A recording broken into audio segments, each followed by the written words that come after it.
What's going on, everybody? Core Conversations for a Tuesday, and it is a FreeStyle Tuesday, so I have no planned guests, but you are more than welcome to join me in the conversation on the screen as we get going. We're going to review a few conversations and a few different thoughts to flow with. Thank you, Julie, for a fun day yesterday. It was a great conversation, and we're going to unpack the term community today, among many other things. So if you want to even join me again on screen, you're more than welcome to do that in a little bit. So yes, and what's going on, Tracy? So we're just going to get started. I'm going to do a couple housekeeping things here. Put down the coffee. Right, so podcast drop tomorrow is Tabitha Cordless. Tab flies.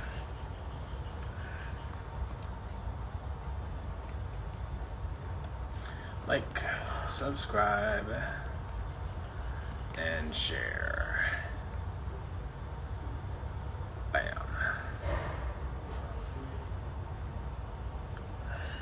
Phil, what's going on? If you got some time and want to join me on screen, you can.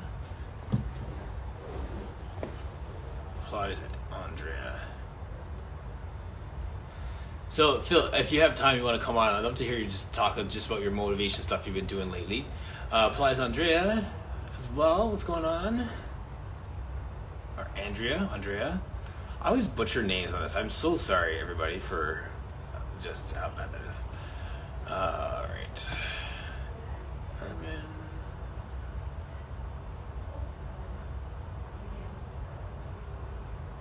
Just send a few notes to a few people here.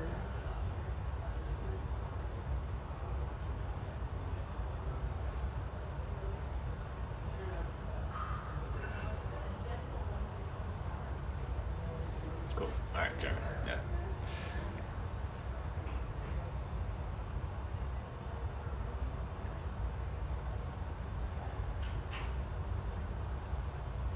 Pilates, how you doing? Cool. All right, so we have had some amazing guests of late. I did a core conversation, and Deos, how you doing? Long time. Hope you're well. Had some great conversations, and we did a Freestyle Friday last week, recapping some of the conversations at the intersection of Pilates and science, Pilates and history, and some other things. So those were all good chats, and I've loved just the feedback on the chat in the conversations about those. So we'll keep that going. Jess Smidley, how are you as well? I've been doing some planning. Those of you who, just out of curiosity, are any of you part of agency right now? Leslie, Logan, and Brad have a group called Agency where they do planning for businesses and Pilates people. I did Agency Mini last week, and it was an incredible community of people who were at different stages in their Pilates journey. And some are established studios, and some are just new and just trying to figure out what to do after doing their course. And the community built up was so encouraging and so inspiring. I was able to just run with some of the things there, and hopefully at some point I'll do some more coaching with them. And it's just an interesting dynamic, because there's certain areas where I feel like I have a lot of experience and feel comfortable with it, but then there's other things that I want to just save some time and not have to reinvent the wheel and just go to people who have done it before. So I'm learning where and when to do that, and when to leverage that, and when to save energy, if nothing else, by getting people who just have a little bit more experience in certain things. So I'm learning a lot about that. Jess, don't stop. What's going on? Sonja, how are you? You two ladies just coming into the room. I want to talk a little bit about Black History Month this month, today as well. And what do you think about Black History Month? How much of that is performative? How much of it is actually just a celebration of what we're doing? How do you personally celebrate? Do you acknowledge it? Do you know what I mean? All those different things. So if one of you two want to join me and just talk for a few minutes about that, I'm going to share my thoughts in a minute. And also there's also the dynamic of culturally or geographically as well, what it means here in Canada versus what it means in the States as well. So If one of you two are free, or if anyone else wants to come on and speak to that, I'd love. Yes, we're gonna get real. We are gonna get real. So, Jess, if you want to join me, please do. I have some thoughts. I shared one of them just before we went to air, and I was saying. I was basically saying that, we always say Black History Month, and we want to take this month to bring some awareness to what's going on in our world. I will save my thoughts till after. I want to bring Sonja on right now. Unless Jess is good to go too, because she just said they're going to get real. All right, so I'm going to bring Sonja on. Jess, get dressed.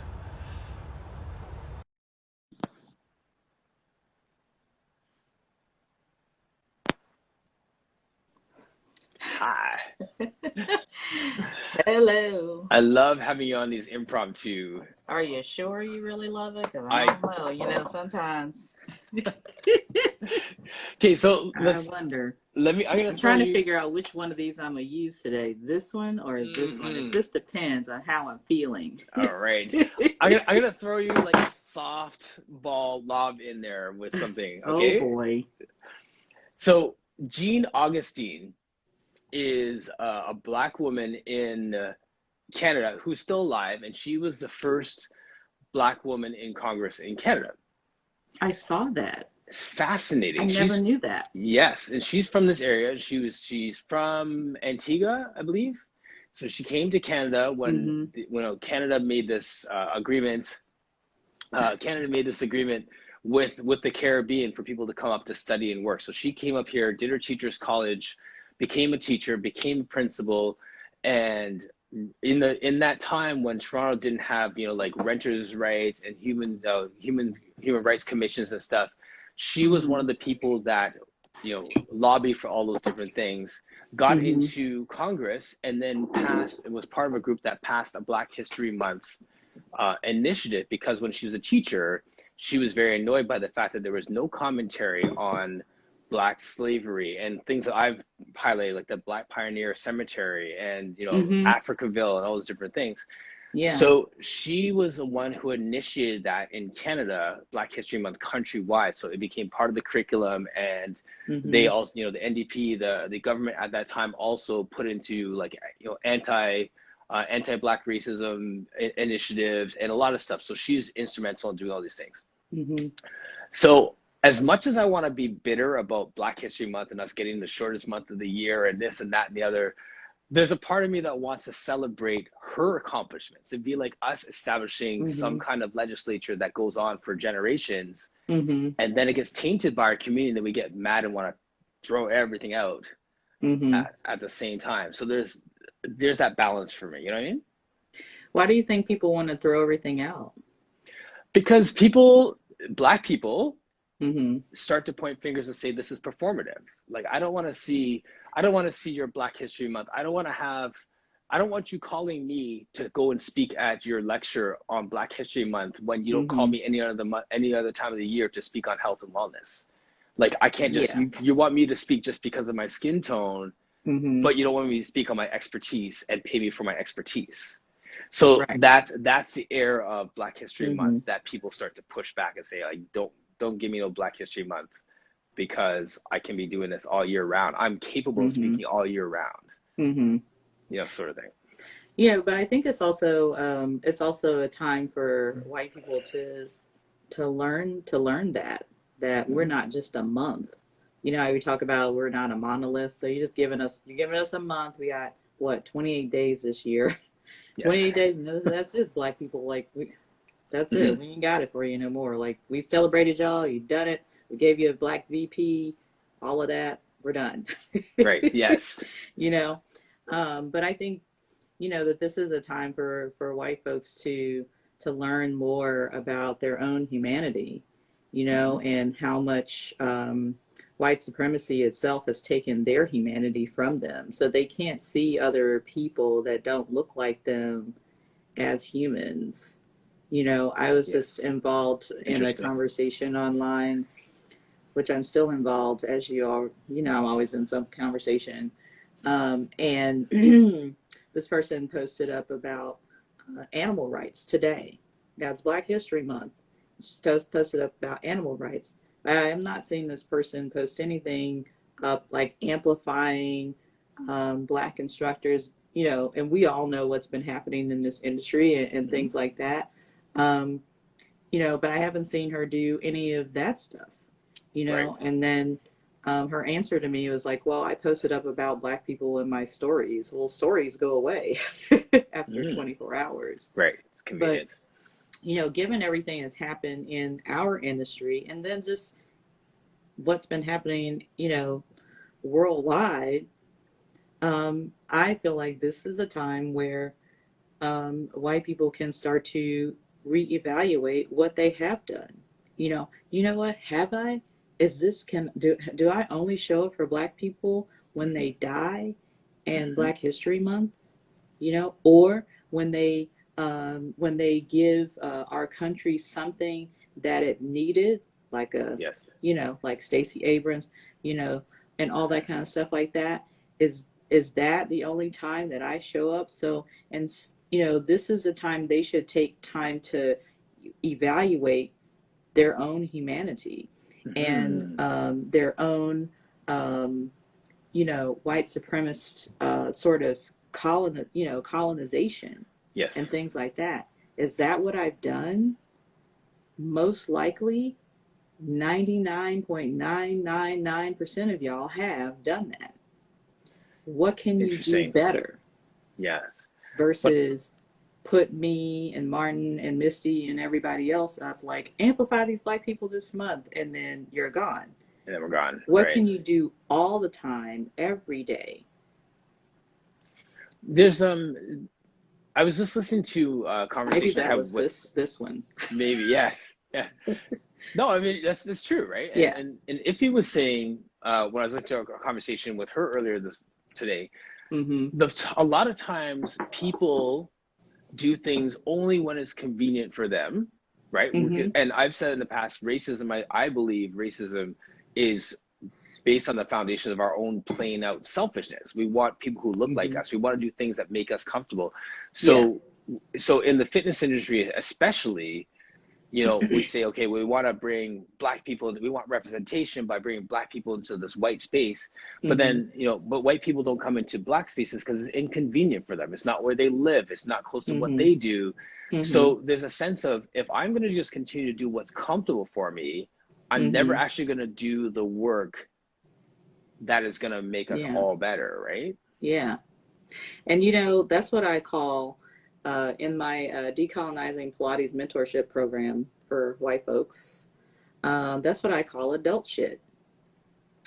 You know, you have to. That's stuff that we all deal with. Except for this is on a, you know, this on a deeper level. Mm-hmm. Um, you know, if you want to only do things that's convenient for you, I mean, how many times have our parents told us, you know, that things are not always going to be convenient for us, Right. you know? Yeah. So if you take that to a, you know, from a white supremacist, you know, sort of racism type of thing, right?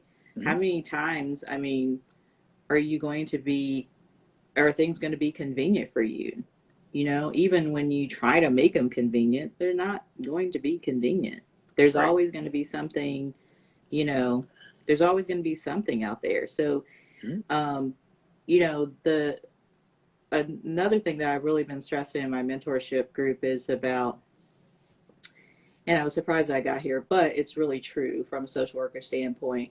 White folks have to also go through a process of healing from white supremacy because white supremacy is not for anybody. I mean, it's for white people and they can benefit from it, but they also are killing themselves from it as well.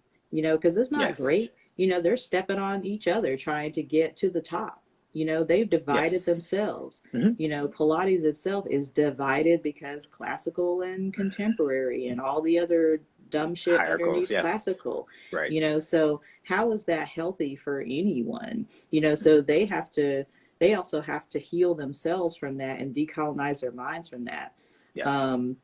And that takes acknowledging that, that's what's been happening to them, and that their ancestors, were part of that, and, they've kind of benefited from it. Yes. Question for you. What is the definition of the word woke to you, and are you sick of people saying it? I rarely ever use it. I rarely use it I too, but I mean, hear people except hate for on when I'm it, just like like, it. Yeah. Yeah. I'm woke, I'm up. That's it. Right. I think that it's been, I think it's one of those words that's been taken and like co-opted, and then, Yes. I'm a woke white person, I'm a woke this, I'm a woke that, I mean, but when you think about woke, it just means you're up, but it doesn't mean you're paying attention. Yes. It doesn't mean that you're conscious. Yes. Right? Yes. I can open my eyes and still have no fucking clue where I am. I mean, you know what I'm saying? Right. But I think it's about, are you conscious? Yes. Right. Not are you woke? Right. Because we all wake up every damn day. True. We're just not necessarily conscious. But are you conscious? If you're conscious, you know what's going on in your surroundings. You know what's going on in your heart. You know what's going on in your head. Yes. Yes, and Aware. And Jessica says it should mean that you're aware. Yes. That you're aware, and that you acknowledge that awareness, and that you know that now that you've acknowledged that awareness, when you do, and that you're conscious, that you are responsible for your awareness and your consciousness. Yes. Okay, can we play a game? Oh God. Why did I do this to myself? I don't know. Because you're just so smart. So we're going to play the Black Lexicon game. Alex, come get your husband. You're going to be my thesaurus. I'm going to throw in a term, and you're going to tell me what the term means and what it should really mean. Lord. Allyship.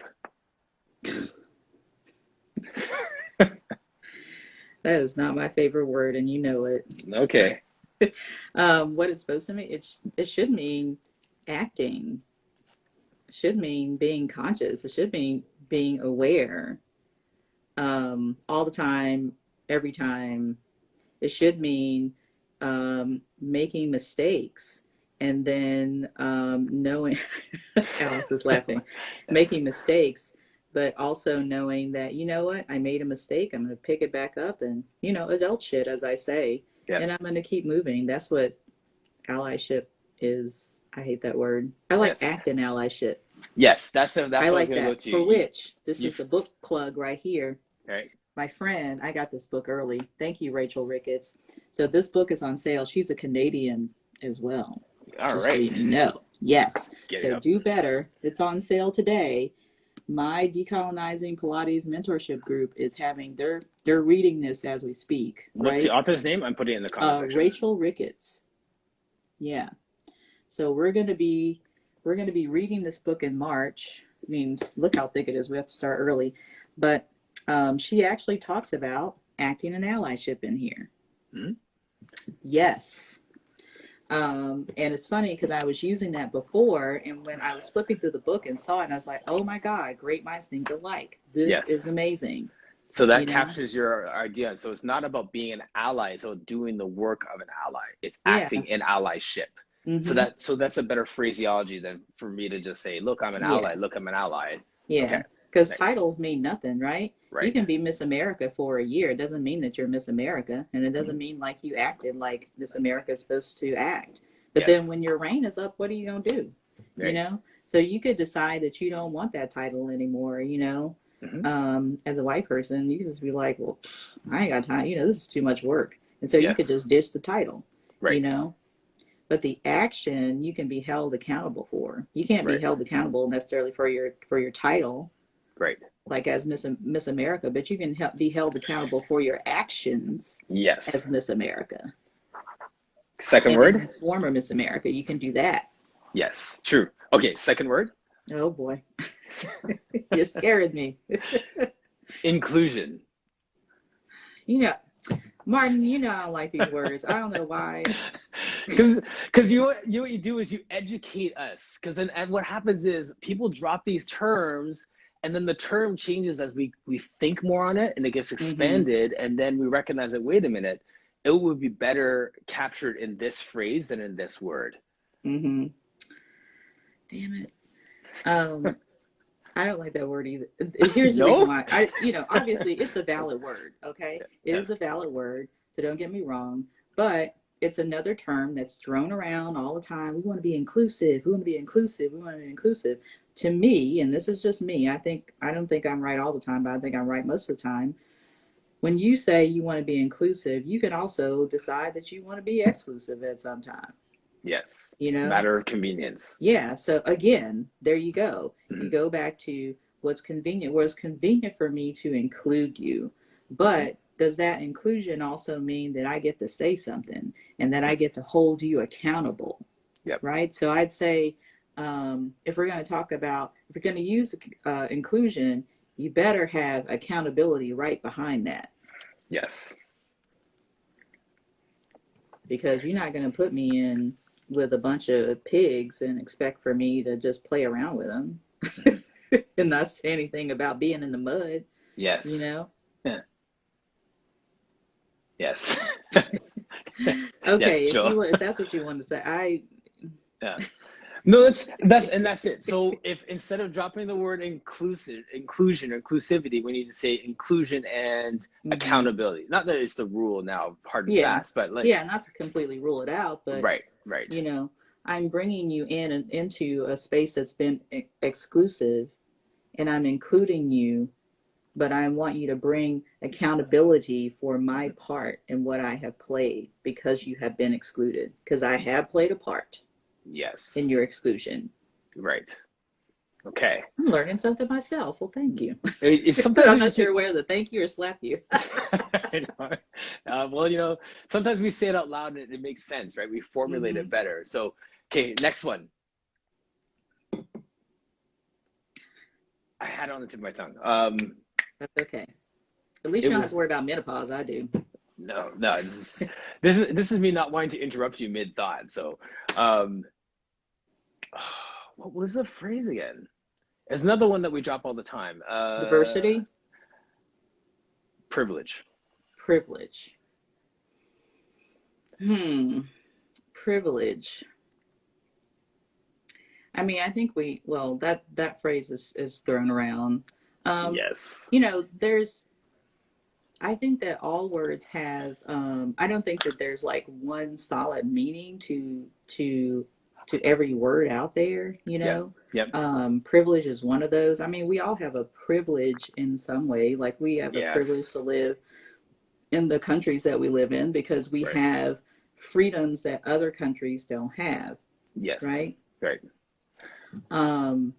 Sorry, can I jump in there while you're just thinking that through? When Chrissy King was on, we were saying, like it was a tough day, so I decided to call in. I decided to not go to work that day. I just canceled my clients and went my thing. So we used the example of that entrepreneurial privilege. We can. There's someone who is dying trying to keep the lights on. They have to go to work in spite of and risk getting sick in a snowstorm and COVID and all these different things. And you and I can just be like, I don't feel like taking this class. I'm just going to stay home and do some admin today. So that's our privilege where we are, right? So that's just to give it, just to paint a picture of an example of our privilege that we just have. But we also, even though like you and I are Black folks and we have the privilege to be like, I don't feel like it today because, we are entrepreneurial I am in some sort of way. But that privilege does not extend into how we're treated in the world. Yes. And even impacting change. I mean, we got to like scream and yell and fight and signs and all this kind of stuff to impact change. Whereas a white person could say, I don't feel like it today. It's fine. But they're still going to get offered some sort of, there's always going to be something some that opportunity they're going to get. or some door They're always going to get for them. some opportunity. They're, like a lot of the big businesses here, I mean, they're getting loans for a lot of the smaller businesses and stuff like that. And that's like that, that stepping over one, white supremacy, like stepping over one to get higher than the other. Yes. So So their privilege is completely different than ours, you know, because it's not. And I'm not saying. I mean, this is almost sounding like all lives matter or whatever. And God knows I don't want to feel like this. I want to say it like that. And you know, do you and I have some privilege over, you know, certain Black people in our community? You know, like you and I both have college degrees. We've had, you know, fairly successful careers. You know, things like that. And then there's Black people who haven't. But at the end of the day, if we all stand out there on the corner and, you know, we could all get shot. Right. It doesn't Yeah. matter. It doesn't matter our education, how much privilege we have. I mean, for instance, look at, you know, LeBron James got the N-word. That man makes millions and billions of dollars. Yeah. He's still Black, though. Right. Exactly. And they're still going to see us all, regardless of where we are on the hierarchy or the caste system or whatever, as the same.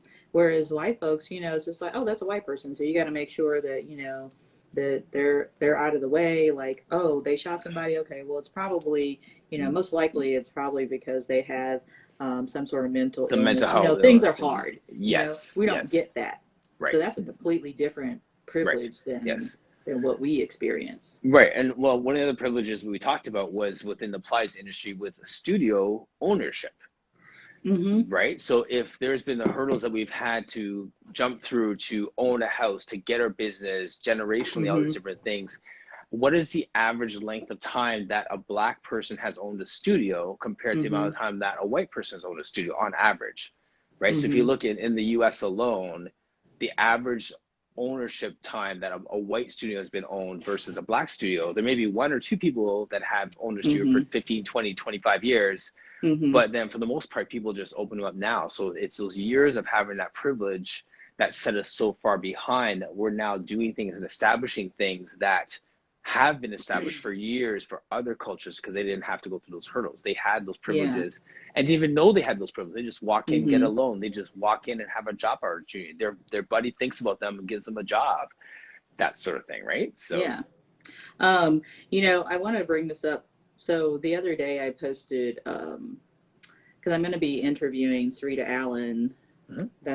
She's one of my Pilates moms. I love her to death. And we're going to be talking about her life as well as her life with Sarita Allen, which is, I mean, not Sarita Allen, with Kathy Grant, which is going to be just fantastic. And Maria is also going to be, we're going to be talking to her. So this whole Black History Month thing, Teresa Ellis is going to be on here talking about being Black and queer. Teresa is the best. Yeah, anyway, I have a great love for her. And so I had posted on Black Girl Pilates Instagram that Kathy Grant was the first Black woman to actually own a studio.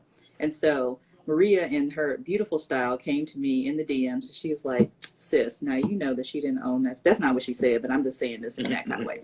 You know that she didn't own a studio. You can say that the best language would be that she managed a studio. And I was like, okay, you know what, you're right. You're right. I'm going to go change it. And I changed it. You know, I took that as an L and whatever.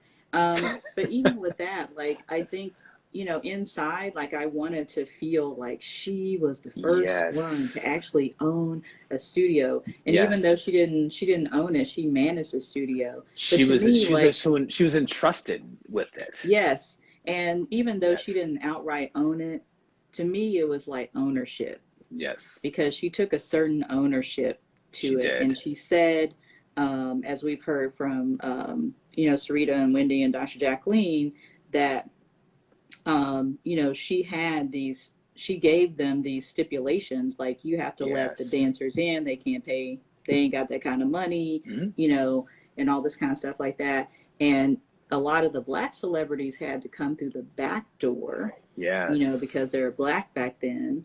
And to me, even though she didn't necessarily own it, she did. Yes, I agree. Looked different. It looked different. But I appreciated her coming into my DMs and saying, like, it wasn't ownership, Sonja. It was actually, you know, it was managing. But I was like, but you know what? Now that I'm talking to you, it's like, it could, I saw it as ownership because it was the first time that even though we were managing it, she had ownership of what happened in that studio and how things went. Yes. But I have to Yes. jump off. I know you're All having right. so much fun with me. I I have a am. meeting like right now. I was And gonna get perhaps into. someone else might come in Oh, and entertain absolutely. you. Yes. All right. Do your thing. I had so much fun with you, Sonja, as always. I love our chats. Yeah. So on and offline. Thank you. And Thanks so Alex, much. get your husband. Love you so Thank you. much. Thank you. See ya. Bye. Um, I was gonna say too, with that, Jess, don't stop. Jessica, are you ready? Come on. I really appreciate Sonny coming on, and thank you guys for just checking out that little encyclopedia, like call Sonya. When she was talking about Kathy Grant a minute ago about that ownership piece, I agree with her. And I think the one thing that we also need to look at is leadership in general. And like when you are in a space, do you carry yourself like a leader without a title? Do you carry yourself in a way where you actually walk around like you own the place in a humble servitude type of way, right? So that's the thing, that whether she was physically the owner or if she was just a leader and she was leading the way and just like paving a path for people, that's ownership. And I love that. And that's actually one of the main things that I wanted to talk about today. You see it right there. Owned, ownership, owning our stuff, all those different things. So Jess, I'm gonna bring you on right now. And I'm not gonna hit you with like a million questions. Hi. Hi, good morning. Good morning. How are you? Oh my God, it's so early. Are you in Hawaii still? What? Are you in Hawaii still or back in LA? No, I'm back in LA. Oh, okay. Yeah, San Diego. So Yeah, welcome to 7 a.m. I know, right? I'm so lazy. You know what? I don't think of it as lazy, honestly. Like Yeah. I get up at 7. It takes me a long time to wake up. Yeah. But I also work till like 9 or 10 o'clock. So Right. And for the record, guys, this is later than when we actually did our core conversations because Jess actually begged me to do it at 11 instead of 10 o'clock because this was too early. So I still kind of get it. Still count this as a W to get you in before 11 o'clock for a core conversation. That's funny. Yes. You know, your conversation with Sonia was so good because I was thinking about Black History Month in such a different way. Mm-hmm. But I love where she's coming from because I feel like that's where the whole movement is kind of going to, which is fantastic. But I was thinking about it, and you know, my mom passed away in June, so I got really, like, at the beginning of the month, or like at the end of the month, thinking Black History Month is coming. I got really, really nostalgic about how Black History Month was for me growing up. Okay. So my mom is from California. She wore a giant afro. She raised a fist. She was like, I'm Black and I'm proud. My mom was Black and hella cool and just went out of her way to tell me that, like, Black is beautiful and you are Black, and don't let anybody tell you that this is not what's up, you know? Yes. But also we went to prayer breakfasts, we sang songs. She went out of her way to educate me about what it meant to be Black and what my place in society was. Yes. And what that meant. And also there were some uncomfortable times when my mom would tell me, she'd say, listen, you're Black. You can't run these streets looking like these white girls with your hair standing on end and your butt cheeks showing, because they're going to judge you differently. You are going to be a hoe and a slut and whatever else, when white girls are going to be beautiful and fun and fun to be around. They're going to think you're some hoochie mama. And I was like, no, that's crazy. You know, everything's equal. Everything's fun. Everything's fine. And she went out of her way to have that conversation with me that, no, everything's not fine, and that you have to carry yourself like a queen, and that you have to work harder than anyone else, because they're always going to look down on you. And when I was young, I didn't think I didn't think it was real. It didn't hit me until I got older, and you start to see it as you get older, and you're working your ass off, and you're doing stuff, and you're like, you wait, put the what? pieces together, and your parents, yeah, exactly, and then you realize your parents were right. But is it interesting that how I'll let you get back to the story in a second, but it's so interesting that because of the climate of LA, much like Toronto, where there's enough diversity that you're not really under thumb, that you can grow up believing that what your mom's saying isn't true until it hits you in the workforce. Right. Yeah. Yeah. And it is. It's so weird because my mom is the exact same age as Ruby Bridges. And oh yeah. Yeah, and like my Ruby grandmother Bridges. is from California and Texas, and like well, they moved from Texas when she was real young, so we've got family in Texas, but she grew up in California as well. She grew up with white kids, with Mexican kids, you know what I'm saying? And like my mom didn't go to a segregated school. There was none of that. But do you want to in just tell California, people who kind of like what's that? Sorry, who Ruby Bridges? You want to tell people who Ruby Bridges is before? Because we're like, oh yeah, Ruby Bridges, and people in the chat might be like, okay, yeah, right. Ruby So Bridges? Ruby Bridges is the little girl who went to school. She went to elementary school with the National Guard guarding her, and little kids spitting on her, and parents spitting on her, and you know what I'm saying? So they had to bring the National Guard in to protect this sweet little baby. And I can't even imagine what it must be like. I don't even have any kids, but I can't even imagine how hard that must have been to let your baby just go out there and be a pioneer, go out there and be the first one, go out there. Oh man, like yeah, watching that movie as a dad, it hit me in such a different way because there's this inner conflict that the father's having because they recognize that their child is incredibly gifted and he wants to go to the best school, best opportunity, and the mother's trying to give the child the best opportunity.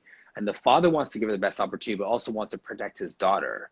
His baby, His baby. So he's fighting to protect his baby, but also wants her to give her the best. And he has his breakdown in the movie too. So I'm sitting there like for the dad, like not Ruby Bridges. I'm just like feeling it for the dad spirit, right? So so that's the context that your mother grew up in, same age as but it's just so weird that you said like in Toronto and California, they're kind of on the outside looking in, and even in Hawaii, because I'm going back and forth from California to Hawaii, LA to Hawaii, back and forth, Oahu. So in Oahu, it's even more distance because first of all, there's not that many Black people there, and the ones that are there are really on the outside looking and going, what's going on over on the mainland? That's unfortunate. So anyway, right, yeah. Yep. So, but also though, my mom going through, and I feel really like nostalgic, and I feel kind of sad that, and maybe we do, maybe I just don't have enough Black people around me here in San Diego, but I feel like there's not this like community of Black people celebrating Black History Month the way we used to. And I'm 44, so, you know, I'm talking about like late 70s, early 80s, you know, singing songs, making songs, singing songs about Black history, singing songs about Black pride, doing prayer breakfasts, you know, getting together, marching, parades. We don't do that kind of stuff anymore, I don't think. I mean, maybe somewhere people are doing it, and I just don't, I'm in a really, really white part of California. What y'all doing? Well, maybe part of it too is like I would say I opened with the story about Jean Augustine, who established Black History Month as a stature in Canada, and it was a lot of education based, right? So maybe it's because like I'm 45, right? So if you think about back in the day, that would have been like high school, and we would go to a concert, and then we go to a Black History gospel concert, and then we go to you know, then we have stuff at school. So there's a lot of stuff that was happening based on the time that we were in, where that a lot of it is education based, right? So we're not in those contexts where, you know what I mean? So, I mean, that's part of it too. And, you know, there's so many pieces to it. Though, I also really appreciate where we're going in this movement though, because I'll tell you what, I've learned so much, and I think that's just because of the internet. I've learned so much about Black history just in the last 5 years that I'm like, how am I this old just learning about this stuff, and it makes me angry that like that I'm finding out that like the history was changed, and that like when we went to school, the way they're telling us what our history was almost to like shame us in a way. You know what I'm saying? Like whereas now it's like, whoa, hold on a second. We have no reason to be shamed at all. We've built this country. Right. We are the backbone. We were tricked because we are inherently good people. Yes. We are inherently good, sweet people. And I think that the whole white supremacy bullshit lie is just because I think some white people really truly believe that we are like them. And if we were like them, y'all better watch y'all's back. Right. We're not though. But really truly, if we were, we'd be coming for them. We'd be coming for them, but we're not. We just want to be a part of what we built. Right. Exactly. This is ours, and we want our part, you know? Yeah. Like Jason's saying, forgiving people. There's a great talk, Louis Farrakhan talked about that, and that's the projection of white people, white supremacist people, and that mindset is that they're after us because we're after them. It's like, no, we're just trying to establish our families. We're trying to think generationally. We as a people think generationally. Right. As we should. Right. And they do too, but they, you know, it's funny because my boyfriend and I, we're gonna write a play. We're talking about writing a play, but we want to start like from the beginning, like when white people came over to America and they just kind of took land from Native people. First Nations people, yes. And it's like when you think about like where they came to and the land that they took, it's like really kind of interesting. Like Minnesota, Wisconsin. Why are you even there? You shouldn't be living there full time. That's not a place where people should be living full time. It's not a habitable place for human life. It really isn't. Like people have had to go out of their way to make that a habitable place for human life. It really, really did. So the Native people were coming back and forth. They go up there, they catch a shit ton of fish, they bring it back down here to the sunny parts, and they chill out. And then when they ran out of fish, they go back up there. So, you know, when white people came, they go, oh, you guys don't have a deed? They're like, what the fuck's a deed? We don't need a deed. You know what I'm saying? So it's like the traditions and the things that white people did, they just can't understand that, like, that these people would be sharing, that they would want to come and help, that they would want, you know what I'm saying? That they would. Well, yeah. And we're the same way. You know, I went to what do you call it? In New Orleans, the plantation in New Orleans, and the lady told me it was interesting because they have, you know, they have a historian going around telling you about stuff, and it was interesting. She was talking about how the black people got there, and like we know they got there on ships, whatever else they were, but the first few weren't taken. The first few were tricked. Yeah. We've discovered this land. Y'all want to come over here and help us farm it? You want to be a part of it? You teach us how to, Whitney Plantation. You teach us how to farm this, how to do. White people weren't growing rice. They didn't know how to grow indigo. They didn't know. There's a lot of shit they didn't know, and they knew we knew how to do it. And how to build things, and how to, you know, and how to do things in a certain a certain type of environment. And they needed us, so they tricked us. You know what I'm saying? And so when I found that out, I was like, wow, like they needed us because we knew that they didn't know. Just like they needed the natives, the Native Americans here, and they tricked them. You know, Joel's comment there, right? Like they put their flag up and a fence and say it's mine now. Oh, because you guys don't have a deed. The natives didn't know about deeds. We just come and go. We share. You know what's funny too, Jessica? Not even just natives. Like that Black Pioneer cemetery, right? That's a town, Orangeville, like an hour and a half away from here. And in World War, whatever war it was, there's a black general. One of the few black generals went to the Queen and was given land for all the different soldiers. And he said, this parcel of land out in the middle of nowhere is yours. You guys can have it. They built their town, they had their cemetery, their church, all these different things. And then when all the immigrants came from Ireland and from England, all those different places, they are like, okay, just go there. And because that land was gifted to the Black people, and then these immigrants came with their deeds for that land, because it wasn't on a map, it wasn't surveyed, they figured it was just just flat land. Right. They came, saw that there was a community land. there. Yeah, and then they're like, I have my title for this land, run along. And they basically just pushed everyone off the land. Right. And then when everyone left, all the Black people left, they said, if you come back, there will be trouble. So over time, their cemetery went into disrepair because they feared for their lives coming back.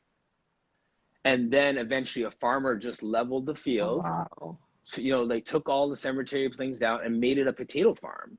Oh, wow. And it wasn't until the 1990s that they went back and said, wow. This is actually a cemetery. They found some of the stones, and now it's like they're trying to make it into like a national site. Wow. And this is like, I found this out like last summer, and this is something that they're still lobbying to make happen right now, right? So, yeah, and then Central Park, that's like my wife's saying, crazy. The one with Central Park just recently I posted too. So, I mean, there's all these different examples of, did you see the one I put up about Central Park as well? No. Okay, it's on my site in my Instagram, Seneca Village. Okay. So Seneca I'm not Village. Super familiar with Central Park. I've been there like 2 or 3 times. Yeah, it's fascinating. So Seneca Village was a village, a small township that was in New York City. And then in that time, the aristocrats said, Paris has their central parks, and this place has their city parks, this green space for the city to breathe. So they wanted to have that same thing for New York, so they could keep up with the Joneses, so to speak. So they plot out this big area of land, and then they realized that on the far, left corner of it, there is this little township that had been built from all the Black people who were kind of pushed inland because of all the thing, right? And so they weren't like shanty towns. They were like, mechanics and teachers and this and that, like people who are like good jobs, right? So, and then he's basically said, you have till August to get out before we level your city. So in Central Park, and Kira's there, so they have some signs and stuff there to recognize that, but there was a whole thing on that. And then it's like fast forward to now, when you literally still have white people saying, "What's wrong with you guys? Like, get over it." Like, why have you guys have had hundreds of years to get your shit together? Why are you guys still complaining? Like, what's the deal? Like. And you're like, are you freaking kidding? Like, this is stuff we're still discovering now. Like, we're still discovering how we've been hamstrung throughout the years. And it takes more than, one lifetime to build yourself up. It really does. Right, like, exactly. My dad owns a house in Northern California, and he goes, "Honey, what's your retirement plan?" And I say, "You're my retirement plan." And I mean, a part of me is being funny, you know what I'm saying? But at the same time, it's like, bro, don't sell that house. I freaking need it. That's a part of my generational wealth. True story. Joel's coming here. Joel's got coming here. So that was an amazing story I'd never heard before. My wife knew about it being an NYC native, but it's just continuous injustice. Yeah, and I like to highlight the Canadian stories too, because everyone wants to think that Canada is just a sanitized nation and has no wrong, and we have erased history here so many times. That's a fascinating story. That the Pioneer Village. Yeah. And one more story for you. When I was in Quebec City, where we went to Quebec City, and there's a big huge statue of Jack. I can't remember his name. The guy who discovered Quebec. So there's a guy, a white guy. Oh, okay. So this white guy, Jacques Cousteau, I can't remember. Is it Kerouac? No, it's Cartier, Jean Cabot, Cousteau, Jacques Cousteau. Oh, okay. So Cousteau's. Oh yeah, because you guys are all French over there. Yeah, Cousteau. Yes. So Cousteau's right-hand man was a gentleman by the name of Matthew DaCosta. So he was a 17-year-old Black African who could speak multiple languages, including Métis. So all the First Nations people that were here, he was on the ship with Cousteau. I can't remember who it was. Maybe Cousteau. He was on the ship with him because he was a translator. So Right. he is known as the first Black person to come to Canada. Oh, wow. Not a slave, an Wow. educated Black man Right. who was his right-hand man as his translator to translate, to find stuff out. So that was him. Ask me how much stuff there is about this guy in Canada. He has like one statue in Nova Scotia where he died. There's Right. one street named after him in Toronto, and Right. that's about it. Right. And that's unfortunate. You know, Because and they'll highlight slavery, they'll highlight atrocities, but they won't celebrate successes. right. But that's why I think that, to bring it kind of all back, that's what I'd like to see us doing more, is celebrating our own. Celebrating. Yes. You know what I'm saying? Making this less of like a month of, well, hey, you guys need to do stuff. You guys need to get your shit together because look how awesome we are. I would love to see us getting together and enjoying this month with each other more. Yes. You know what I'm saying? Like, that's what I would love to see. Yeah. Good call. Yeah. Let's do that. More Black unity. Yes. Absolutely.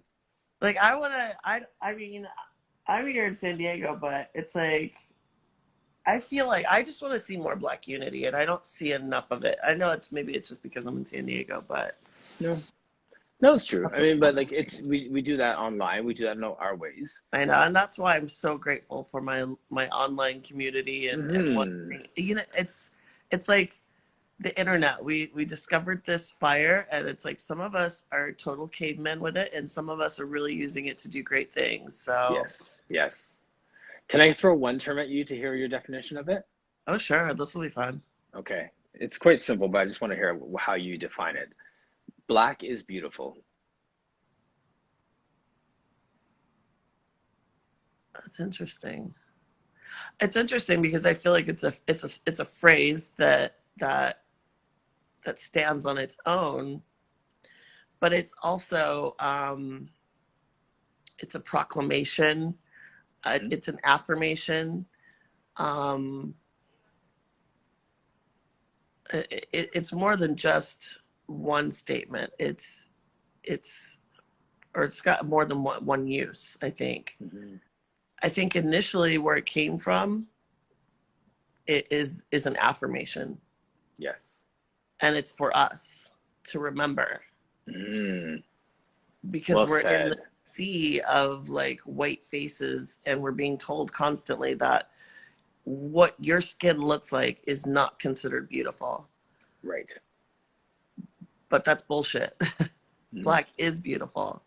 And it's also for us to, you know, to leave that white supremacy bullshit behind, and to understand and to look at each other and to see Black as beautiful.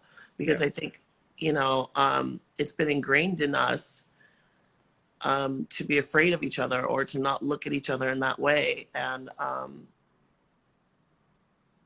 it's for us. It's for us. Yeah. That like almost made me cry.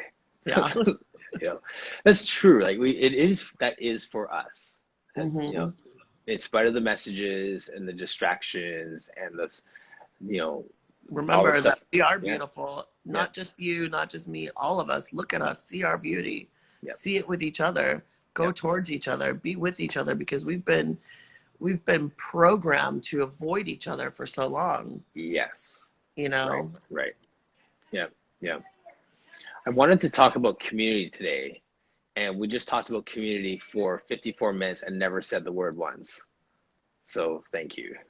Yeah, that's awesome. I feel like that all we did was community. Yeah. We didn't even need to use the word. Yeah. Didn't even use the word. Yeah. We just lived it out. So good. All right, well, I'm gonna let you go. Me get out and put my glasses on and get myself together a little bit. I'm still in bed, but halfway there. I'm halfway up. That's too funny. Thank you so much. Always good talking with you, Jessica. Take care. Take care. All right. Party people, we have Quiet Bodies. Kayla is on with us tomorrow.